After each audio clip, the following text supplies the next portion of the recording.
University of Helsinki చెందిన పలువురు సైంటిస్టులు ఇటీవలే ఓ ప్రయోగం చేశారు. ఈ క్రమంలో వారు జలుబుతో బాధపడుతున్న కొందరిని 2 గ్రూపులుగా విభజింపి పరీక్షించారు. ఒక గ్రూప్కు జింక్ టాబ్లెట్లు ఇచ్చారు, కొందరికి ఏమీ ఇవ్వలేదు.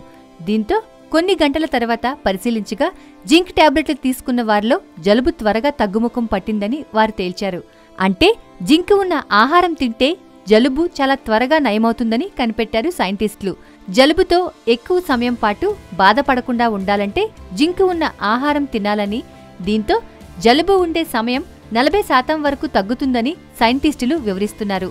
అందుకు జింక్ అధికంగా ఉన్న ఆహారం తినాలని వారు అంటున్నారు. కనీసం రోజుకు 80 మిల్లీగ్రాముల మోతాదులో జింక్ శరీరానికి అందేలా చూసుకుంటూ జలుబు దరిచేరదని చెబుతున్నారు.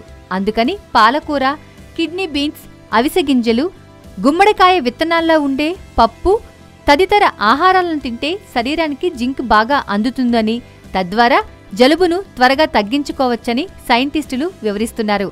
అయితే ఈ టాబ్లెట్లు తీసుకునేటప్పుడు డాక్టర్ సలహా కంపల్సరీ అని తెలియజేశారు. అతిగా తీసుకుంటే ఏదైనా నష్టమే అంటున్నారు వీళ్ళు.